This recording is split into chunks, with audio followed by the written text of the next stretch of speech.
Hello everybody, in today's video I'm going to be talking about the Itra Burst rifle that was part of the Blitzkrieg event. It's a DLC weapon. I'm going to be talking about the best class setup that I found from using it.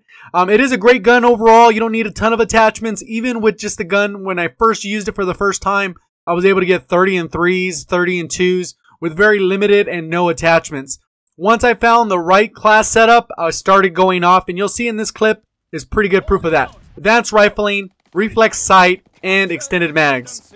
When it comes to the reflex sight, that's obviously a preference. I do not like the iron sights on this gun. I think the iron sights are probably some of the worst in the game, just for the way it looks, for lining up multiple shots. I'm able to run in, go ahead and destroy people, and I choose these medium range engagements. Typically for the longer range engagements, you do have to hit center mass to make sure it's a one shot or one burst kill. But you can see right there I was able to get 2 shots. Didn't hit center mass. If you aim for the head with this weapon, it does not work for you. You have to aim center mass, try to hit that heart on the target, and that burst will allow all 4 shots to hit, and you'll get a single burst kill. So that's the biggest tip I can give with this gun, is that you do have to aim center mass. The other thing is, if you're in a laggy lobby, this gun will be awful. So do not use it. I'd rather use a full auto weapon like a rifle, any other rifle that actually is auto, SMGs, LMGs, and I would use those over this gun as far as having that consistent one-shot kill potential. A lot of people will say that this gun is overpowered. In my opinion, it is not overpowered at all. I think it's very well balanced, and I think it's completely fair the way it works. My definition of overpowered is giving a gun to somebody and it automatically makes them better. So for example, if you're a 1 KD player, it's automatically going to make you a 1.5 KD player. If you're a 2.0 KD player, it's automatically make you like a 3.0 KD player. That is what overpowered means to me. There's certain things in the game that are overpowered, like requisitions, where it automatically boosts your KD just because you can die a bunch, get these streaks, and then it adds up kills. That is overpowered in my opinion. As far as this weapon goes, it's completely balanced. Good player is required to use it. If you don't have good accuracy, you can't snap on targets, you can't hit center mass on a consistent basis, this gun will probably not be that good for you. Even with this best class setup that I'm recommending, it will not work for you. You can see right here I'm just shooting in the dark, trying to avoid this guy trying to melee me, and I still get killed. So I've already died a few times, and still the streak's going to come. I got rushed there. That's where this gun does not excel. When you get rushed, it's very hard for you to hit all your different targets immediately.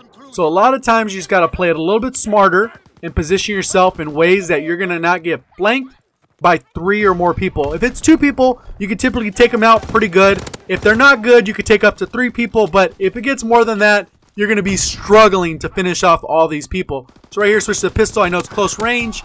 Obviously, you got to excel at close range with that versus the Itra Burst would fail at that range. Here, burst that dude, completely melted him. And right here, I'm just kind of banking for the next match. Right now it's 0-0, but you'll see what happens as I get the ball rolling with some of my streaks. Maintain that map control. You can see I'm pushing to the other side of the map, trying to control it.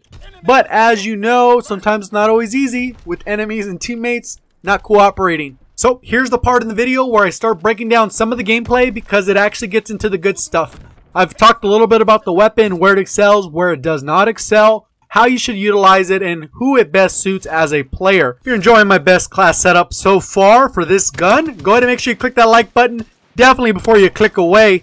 Leave a comment down below if there's another weapon you'd like me to try out. I got tons of content coming out for you guys on a daily basis, so make sure you're subscribed. If you're not subscribed to the channel is all about daily tips, tricks, ways to improve in Call of Duty, best class setups, and then overall updates. I've been doing those daily orders, so hopefully you guys appreciate that. Subscribe, notifications on.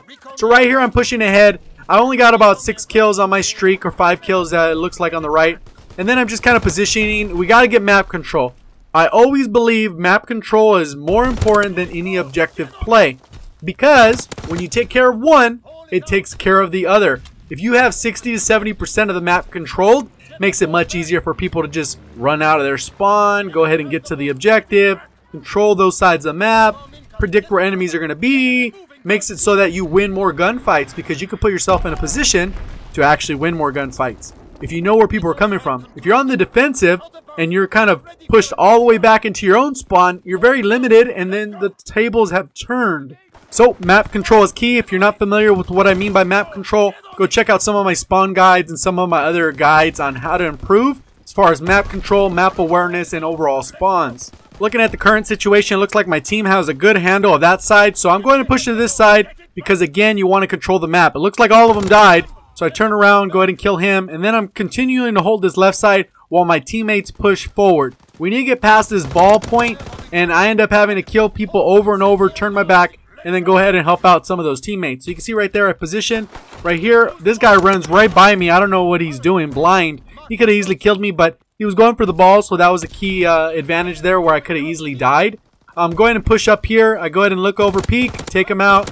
And again, I'm trying to get that map control, but the teammates, still a lot of them are in spawn. Right here, taking that guy out. Go ahead and kind of peeking what's going on over here because it looks like someone's trying to sneak around the back. And then I just kind of reposition to call in some of my streaks. These streaks will be the game changer, and you'll see. I go ahead and call in my paratroopers. I already know where the spawn is. If you're not sure how the spawns work, go ahead and check that guide out as well. I did a guide for every single map, every single mode. So right here, I got my paratroopers going off. I get the little bombing run in, and then now it is time to cause some havoc. The score was 0-0 right there, and now that's going to change.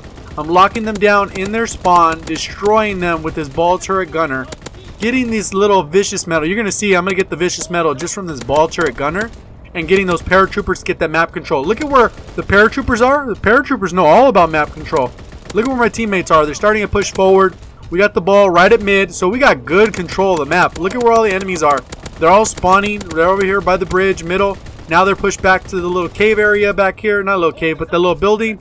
And then they're just kind of spawning back in the corner. So that is one of the reasons why I play so hard for these streaks, because my teammates, a lot of times when you're playing with randoms, they don't have a concept of map control. This allows this to take that out of their hands and put it in yours, and you control the map. You're going to start to see people are going to start leaving as they typically do, and it ends up leading to an automatic W. How could you lose when you outnumber the enemy team? We got 2 scores in that time period. The paratroopers going off. I'm still maintaining control of mid-map. This guy thinks he's getting away. Guess what? He's not getting away. So close, but he's still yet so far. Go ahead and take him out. Throw the ball out of bounds. I'm still going to play the objective in a way because we're still up, but not by a lot. So what I still got to pay attention to is this map control. A lot of times when you do get the excessive map control, what I mean by excessive, where you actually are in their spawns, you kind of make the enemy team spawn out and get a little bit random little secondary spawns, which aren't as controllable. So you really got to just kind of position. I see all my teammates on the right. I see some behind me. And then this guy ends up running, get the ball again. Again, go ahead and melt him. And then go back to covering my area of the map. A lot of times what you'll see is I cover certain areas of the map which my teammates are neglecting. Right here, I'm making sure no one comes around the flank. My teammates look like they had good control. They got shot. So I'm going to go ahead and get a little shot there. Go ahead and rotate back and just make sure that we get control of this midsection. Some guy was able to sneak over to the other side. I don't like that idea of it. Looks like my teammates are going to take that guy out the cave. So I'm pushing, still holding, trying to maintain mid-map because map control leads to winning. At the end of the day, that's what you really want to do. I still need 8 kills left for that V2 rocket. It looks like it's going to be cutting it kind of close. We're not going to go overtime because they're not going to score. I realize I need to turn it up if I want to actually get this V2 rocket. So, obviously, if I need to play fast, here's what I'm going to do. I'm going to reposition, play a little bit faster, paying attention to that clock as close as possible. Start melting people with this gun because it is a melt machine. Get them at range, medium, long, short, it doesn't matter. When you turn it on, you can actually make sure you hit these shots, get easy kills. Right now I need 2 more kills. This guy almost melts me off and call in the V2 rocket with 4 seconds to spare. It doesn't actually give me the kills for it.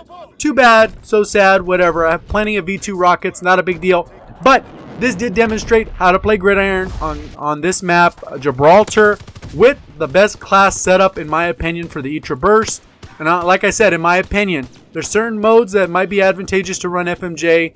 There might be modes if you're running a different class. Maybe you're going to run infantry. Maybe you want grip because you don't like the recoil. Personally, I don't have a problem with the recoil. It really depends, personal preference. Like I said, this is the best class setup I found from experimentation. So let's go ahead and check out the post game. I got 40,000 experience. I got stuff unlocked for the gun. I was still unlocking stuff from it. You can see there. 60 and 3. You can look at my last 5 matches. Just totally went off. 36.95. and those are multiple V2 rockets. So you can see I played well and fast. If you did enjoy the video, remember to click the like button, subscribe if you haven't already, turn notifications on, follow me on Twitter if you can. Thank you for watching. As always, have a great day.